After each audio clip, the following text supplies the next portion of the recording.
beloved Boss Mike Cervera.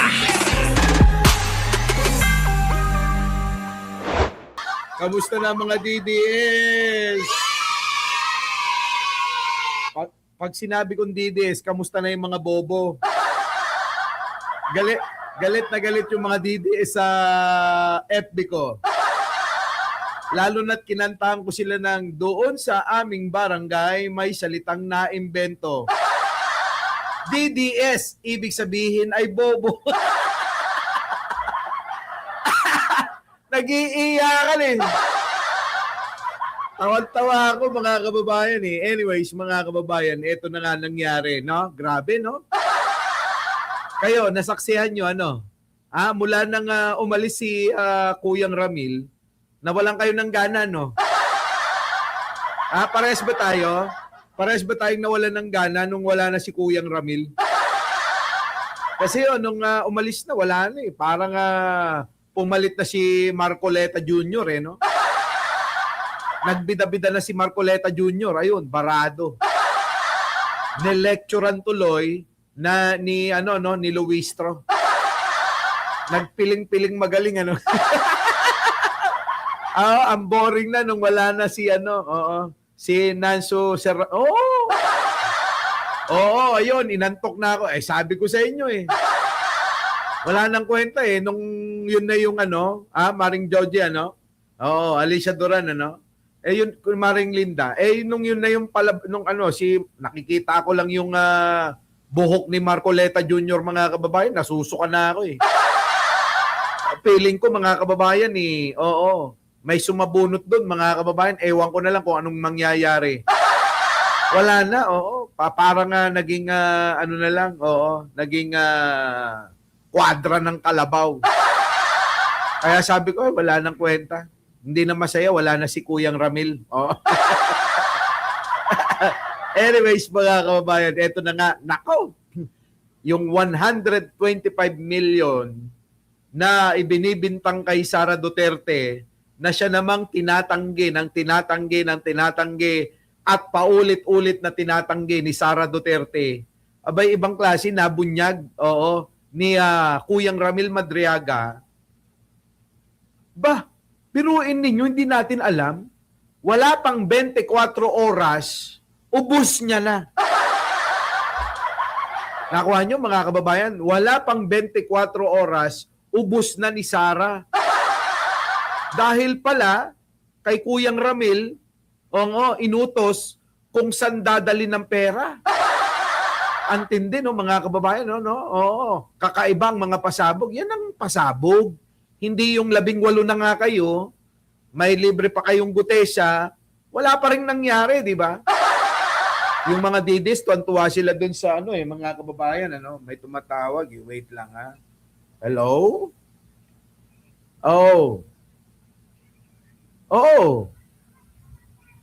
Ay, dito ka na tumuli sa bahay. Para sabay na tayo. Di mag ka na lang. Oo. Nasaan ka ba?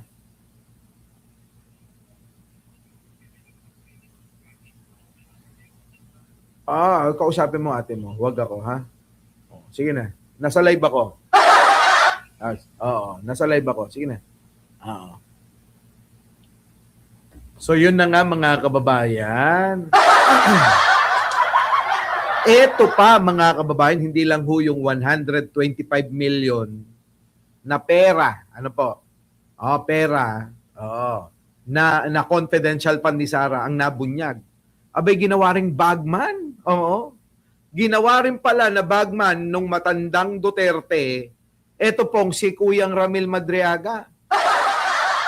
Tapos, hindi ba kayo nagtataka kay Sara? Pinipilit niya talaga na sinasabi niya na hindi niya kilala si Kuya Ramil Madriaga. Yun ang palusot ng mga sindikatong nabubuking na, di ba? Na kapag ka nabuking na ho, sasabihin nila kahit kasama nila, kasapakat nila, sasabihin na hindi ko kilala yan. Di ba mga kababayan? Lagi nila sinasabi yun, hindi ko kilala yan. Ngayon mga kababayan, grabe yung mga pasabog, may mga ebidensya, di ba? Eto mga yun eto naman si Congressman na Abante, binalik pa yung sinasabi ni Duterte na wala daw silang pera. Oo, wala daw silang pera. Anong kislap? Ano ibig sabihin ng kislap? Ha? Kay Inday Sara, sabi doon sa kislap, lilipad ang pera. Yan ang ibig sabihin niyan. Hindi lilipad ang Pilipinas. Yung kislap na yan, kay Inday Sara, lilipad ang pera. Oo. Di ba? Hindi ho lilipad ang Pilipinas, lintik na yan, oo. So ngayon, mga kababayan ko, alam nyo na, no? Umpisa na natin to. Bago natin to umpisahan, mga kababayan, itong ating tatalakayin, pwede ho bang humingi sa inyo ng konting pabor? Hindi ho confidential fund, ang ating kukunin. Hindi po. Kundi pabor lang. Maliit na bagay lang ito, ha? Maliit lang. Pwede ba mag-like ho kayong lahat? Sige na ho, wala pa tayong 300, Pagkaganyan mga kababayan, parang bumabalik ako sa dating pagla-live ko. No?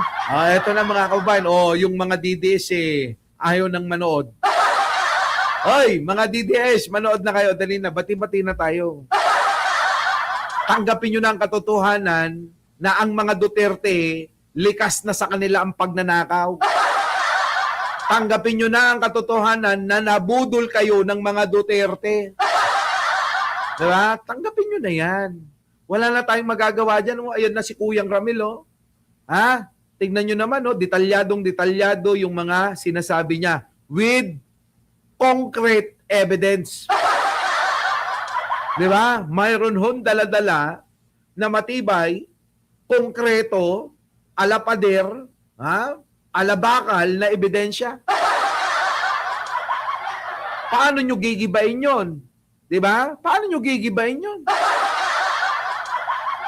Diba, Alicia Duran, more than friends daw. Baka nagbengbangan silang dalawa. Alam nyo naman si Sara, mga kababayan may pagka taga Makati. Diba, no? Mga kababayan ko, no? More than friends. O ano ibig sabihin nun? Sila ba nagbengbangan? Ano ba? Nako, ewan ko. Grabe, no? Mga kababayan ko, no? Kakadiri talaga tong mga Duterte, alaberde. No, ha? Alaberde sila, no? Anyways, mga kababayan, okay na sa lahat ng mga bagong pasok? Oo. May isa pang baby. Sino yung baby niya? Oy, Maring Linda, sino yung baby niya? Sino? Sino yung baby? Eto na mga kababayan ko. Naku po, unahin na natin to. Grabe mga kababayan, Pasok, Manong Ramil. Eto na ho. Yan I read from several media reports that 125 million pesos OBP Confidential Fund in 2022 were reportedly utilized in just 11 days. This is wrong because I personally disposed the money in less than 24 hours.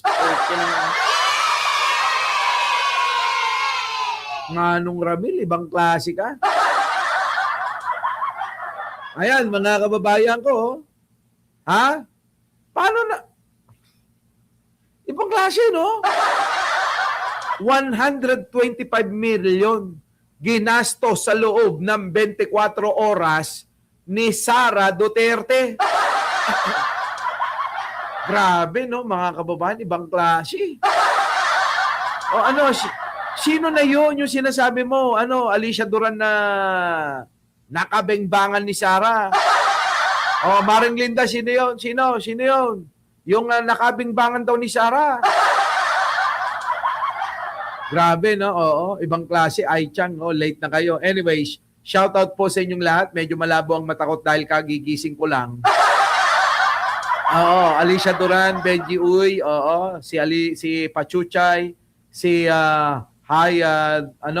Heidi Arellano, Rupa Cuartani, Sara Kunana. Si Maring Linda, si Kuyang Ramil, nandyan na, naiyak pa kanina. Si Miss Sunshine, si Maring Joji, sobrang sipag. Si Ai Chang, Alicia Duran, uli. Si Lucy San Ramon, Kian, syempre. Nandyan na si Rowena Marsan. Si Arnold Lopez. Na mahal si Ai Chang. Roster, Elican del Carmen, Mary Jo, nandyan na. Si Mary Jane Pascual Agoncillo, si Konimi, nandyan na rin. Si Lydia Valencia, Nora Labadan, nandyan na rin si sino pa? Corazon Ramos at si Isabel Pen. Si Antonio Marcos, King Lysen, nandyan. Si Malo Siron, Elizy, nandyan na rin ho si Neil Mercedes. Nandyan na rin si Arlinda Nara. At sa inyo pong lahat, si Chris Ulo. Ayan, maya na ako mag-live, Boss Mike. Na-stress ako kung paano inubos ni Pusit yung 125 million in 24 hours po. Ibang klase, Aling Test, nandyan na. Nandyan na rin si Lani Uy. Nandyan na si Maring Lani, Joey Salvaboro, it's me. It's just me. Si Teresita Kenon, syempre. Nandyan na rin si Kunumi. Opo. Si Nad. Opo. Arnella Apino at si Teresa de la Cruz. William Jana Feliciano at si JC Peñarobia. Aurora Hernaez at si Josephine Mauricio. Nandyan na rin si Star Barrett at si Romeo Potipar. Nandyan na. Speed sa pera, ang puki ng inang Sara. Emelda Castro, mga kababayan, nandyan na rin. Si Catherine Digia, si Mahira Manan. Nandyan na.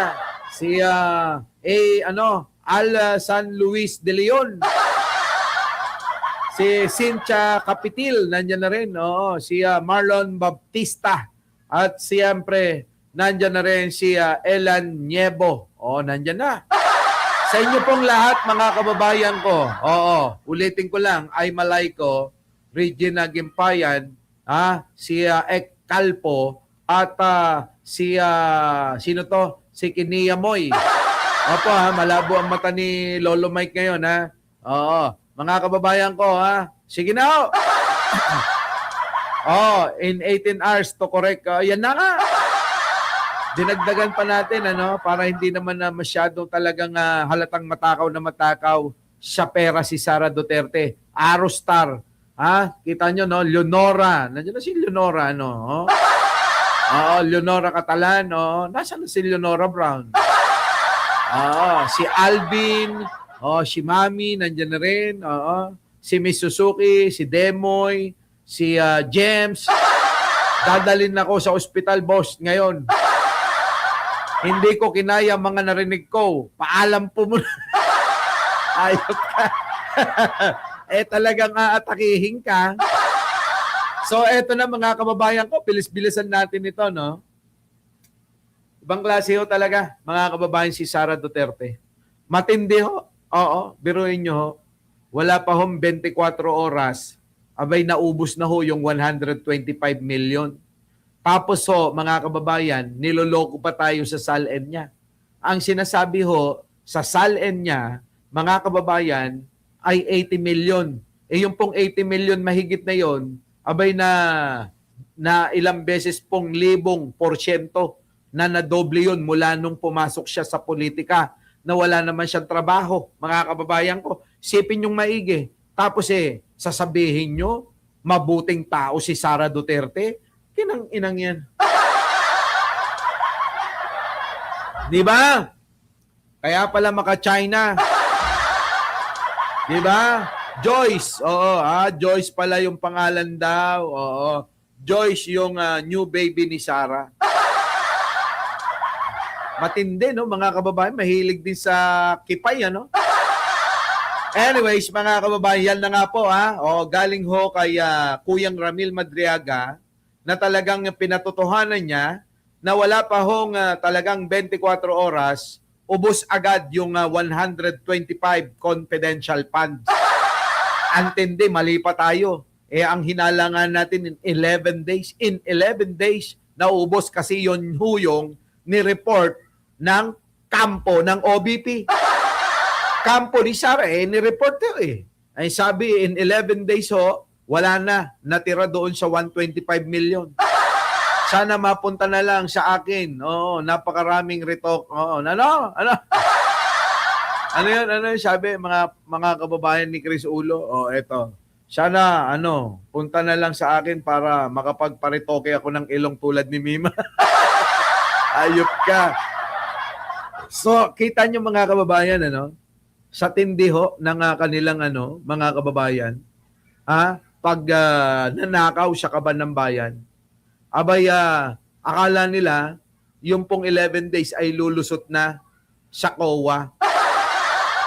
At yun na nga mga kababayan ang naging dahilan dahil nakakapagtaka na nga yung 11 days Yung pala, 24 hours wala pa, ubos na. Nakuha nyo mga kababayan ibang klase talaga. Ay dito naman tayo. Hindi lang ho yan mga kababayan. Sapagkat ito, mayroon pa hong inamin. May inamin pa ho itong si Kuyang Ramil. I admit that during PRRD, yung digong ho, yung matandang Duterte na nakakulang ang putang inang yon. Term as president, I serve as a dummy for the transfer of large amount of money. Grabe mga kababayan, Ibang klase talaga itong si mga Duterte. Lahat magnanakaw Mula kay Digong mga kababayan, nakikinabang si Kitty. Una nang pinaritoke yung mukha Nauhan nyo mga kababayan ko, ayan, alangan naman na hindi nilamon ni Kitty yun. Hindi sinungap ni Kitty yun. Diba? Kanino kukuha ng pera yun? Alangan na hindi susungap yun. Nagaling sa pera ni Digong. Di ba? Ano nangyari mga kababayan ko? Eto. I serve as a dummy for the transfer of large amounts of money. These transfers were made through bank accounts that were opened under my name. Grabe mga kababayan, antindi talaga. Matindi ho mga kababayan itong mga Duterte.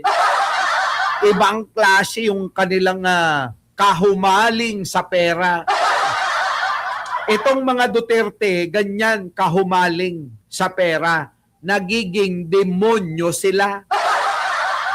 Ayan maliwanag aminado ho si Kuyang Ramil Siya ho mismo. At eto matindi mga kababayan, pakinggan ninyo. Ano ang sinabi ni Kuyang Ramil? Handa ako sa bank waiver para malaman nyo na totoo yung sinasabi ko Ganon! Wala nang hamon-hamon na suntukan, sabi nga ni Arnold Lopez. Diba mga kababayan? Kailangan pa ba ng hamunan ng suntukan doon? Hindi na kailangan. Bakit?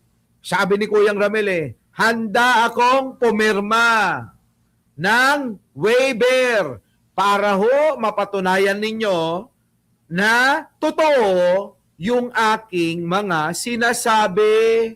Kita nyo? Ganun katindi tong witness natin mga kababayan.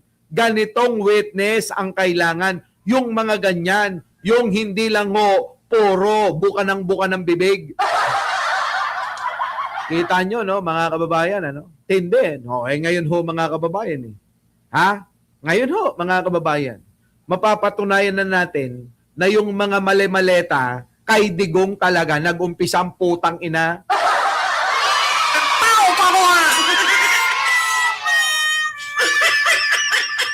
Di ba?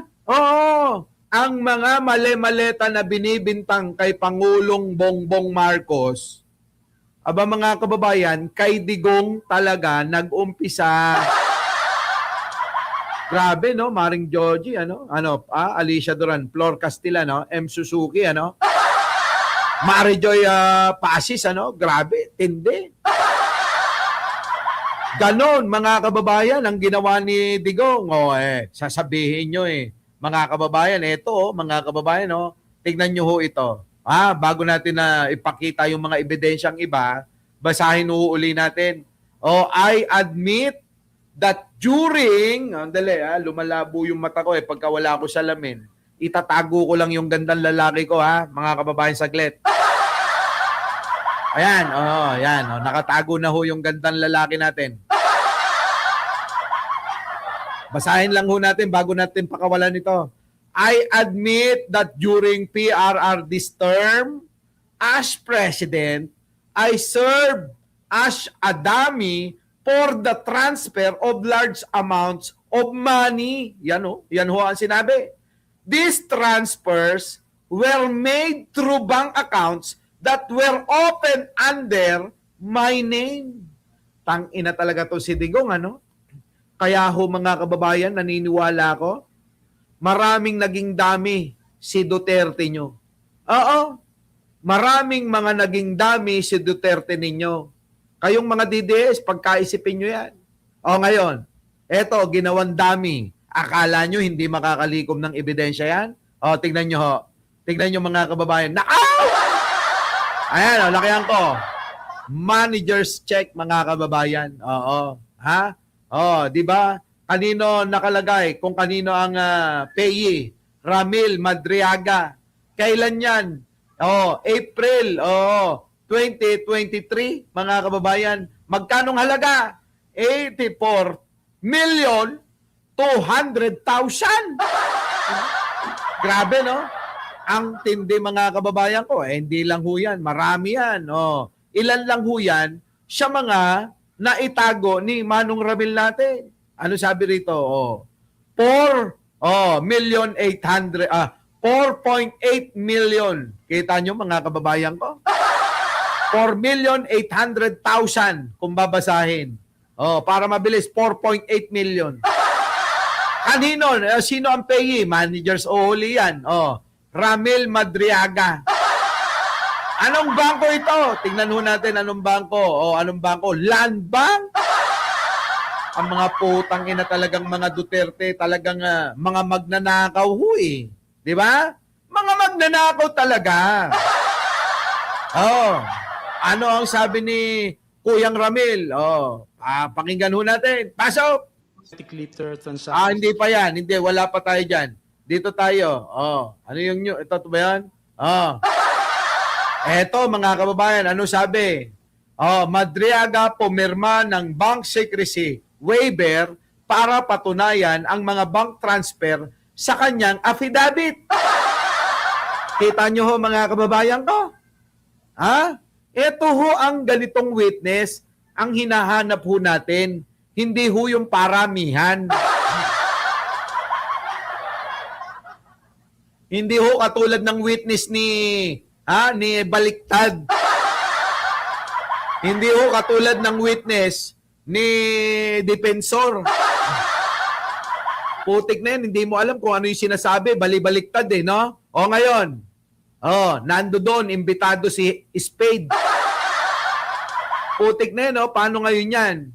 Hindi dumalo rin si Sara, tulad na nga sinasabi natin, kaya nga tayo nakikipagpustahan sa kanila, na hindi dadalo si Sara. Malamang ho ngayon, lasing na lasing yan. Malamang ho ngayon, mga kababayan, si Sara Duterte naglalasing. Bantayan nyo, baka maglaslas ng leg yan. Di ba? Sigurado stress na si Sara Duterte. Alam nyo naman mga kababayan, kapag tiborsya, di ba? Alam nyo yan. Kapag katiborsya, alam ng mga tiborsya, baka may mga tiborsya dyan. Mga kababayan, malilikot ang utak niyan. Para matakasan ang problema nila, sinasaktan nila yung mga sarili nila. Lalong-lalo na kapag nagka-problema sa mga love life nila. Di ba, mga kababayan ko? Di ba? Ganun katindi, mga kababayan. Oh, di ba, Jenny Piccolo? Paano ngayon ito?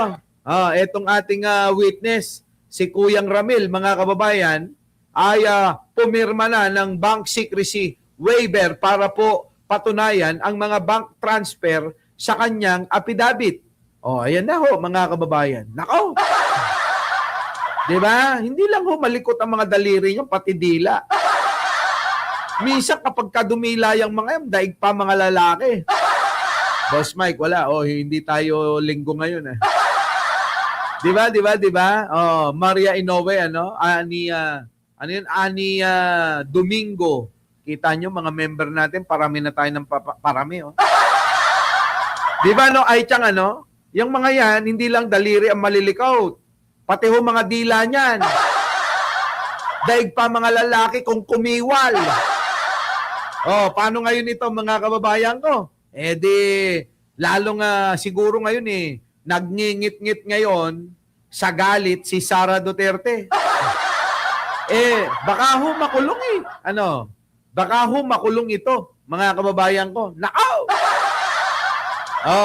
Eto, pasok. Ano pa? Dummy accounts and bank transaction of PRD. Ayan na, mga kababayan, yung sinasabi.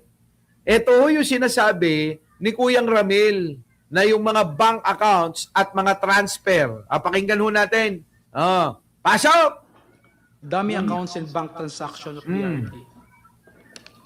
Despite only earning 100,000 pesos or to 150,000 pesos from my services to PRD, millions of pesos went through bank. Mga kababayan, inamin niya ho na ang kanyang sweldo kay Digunyo 100 to 150,000 lang a month, mga kababayan. How come na makakaipon ng ganyang kalaking perang putang ina? Ginawa ho pala, dami talaga ni Duterte, yung matanda. Kita nyo ho, mga kababayan ko? Ito, may tanong ako sa inyo. Matagal ko na sinasabi to sa inyo. Matagal ko na sinasabi sa inyo to, mga kababayan, Dragon Lady. Di ba sabi ko sa inyo, hindi ba kayo nagtataka? Kung nandoon si Sara, nandoon si Baste, nandoon din si Pulong at nandoon din si Kitty sa dahig? Hindi ba kayo nakakapansin? Meron na ba kayong nakita na pumunta si Sara Duterte lang mag-isa? Sige ho, mga kababayan, isipin nyo maigi. Kasi ho, yung magkakapatid, nagtatalo-talo na sa mga pera na ninakaw ni Digong nyo. Nagnanakaw na, yung mga ninakaw ni Digong baka malamangan yung isa di ba eto, meron pa ako napansin. Di ba si nanay ni Kitty, mukhang pinagtulong-tulungan nila yung nanay ni Kitty para mapatalsik, para tumahimik. Kasi nga naman, magiging dalawa, nakahati. Sabi nung mga kapatid, si Kitty lang ang pwedeng pumarte. Yung nanay, hindi na pwede. Hindi naman legal na asawa Ang legal na asawa, yung nanay namin Di ba, mga kababayan ko? Kita nyo ho? Grabe, no? Matindi. Kaya tingin ko, mga kababayan, yung mga magkakapatid na mga Duterte, happy talaga sa mga nakuha nilang pera. O baka naman na inaabatan pa nila, no? Mga kababayan ko? Grabe, pag pera talagang pinag-uusapan, matindi. Eto na. Patotoo ni Manong Ramil. Pasok. Accounts opened for me by close associates of PRRD. I admit that during PRRD's term as president, I served as a dummy for the transfer of large amount of money. Kita nyo? These transfers were made through bank accounts Kita nyo? that were opened under my name, which include but are not limited to the following: China Bank, Legazpi Village, Makati City. China Bank! China Bank! Yuhu! Inang yan, mga kababayan, China Bank. Kailangan masilip natin yung transaction dyan. Hindi ho magsasisinungaling Yung pong transaction sa bangko, Hindi ho magsisinungaling yan. Makikita niyo yung withdraw at deposito. Withdraw, deposito. Kung gaano kalalaki, mga kababayan ko. Yari, mga kababayan. O, tuloy! China Bank Main Makati City. Nako! China Bank near the fire station at Ayala, Makati City. Alakan, daming China Bank lahat. Kaya naman pala. Gustong-gusto ng mga Duterte, China Bank, ano? Tuloy. PNB Makati Metropolitan Avenue Branch, Makati City. Hala ka, PNB! Grabe, PNB. O, tuloy.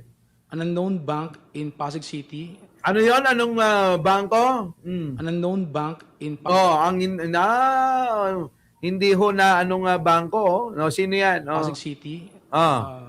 Si Raymundo. Yes, If I may interrupt, Mr. Madriaga, Comsec, kindly continue flashing on the screen the pages of the affidavit from where the resource person is reading. Tama. Ipakita nyo para nakikita ng mga Pilipino, ng mga nanonood. And kindly speak closer to the microphone, Mr. Madriaga, please. Yan. Dikit mo daw yung bunganga mo, ha? Tuloy. Thank you. Please continue. 25. However, I have never personally opened these accounts or appeared before the said banks to process any application in relation thereto. These were opened by people close to PRRD.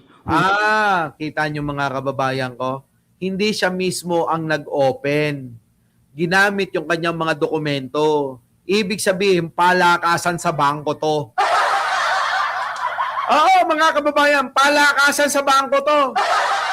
Lalo kapag malaki yung deposito mo sa kanila, mga kababayan ko, abay dadalhin pa sa opisina mo yung mga pipirmahan mo. Ganun yan, ata. Putik na yan, mga kababayan ko, dati nga yung armor car pa nila, yung susundo ng mga idideposito mong pera. Pupuntang ka sa opisina mo, ikakarga ng armor car ng bangko. Ganun, mga kababayan, kapag maganda yung yung pong kung paano ka magdeposito ng pera. Ganon, maganda yung kung nakita nila na ang ganda ng record ng flow ng pera mo. Ganon, mga kababayan. Alam nyo naman ako nung araw ang mga pera ko, mga kababayan, nung araw sinusundo ng armor car sa opisina ko. Oo. Kita nyo mga kababayan, ibang klase talaga, no? Para hindi na ho ako pumupunta ng bangko. Oo. Tatawag yun, share, may dideposito. Oo, ganitong oras pumunta ka. Diba mga kababayan ko? Ganun. So VIP mga kababayan, si Digong.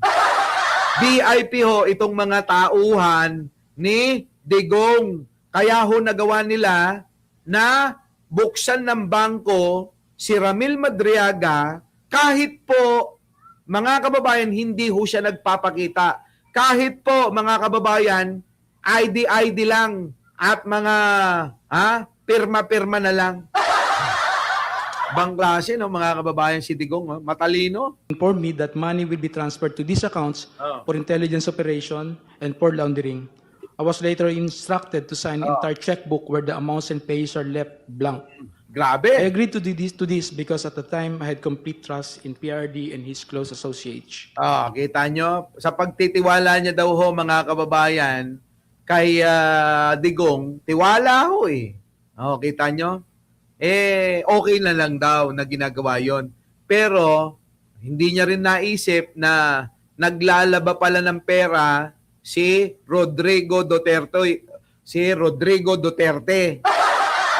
Tuloy na sasabi ko Si Rodrigo Duterte, mga kababayan, isa ho yan sa kaparaanan niya na linisin ho yung mga perang madudumi galing sa masasama.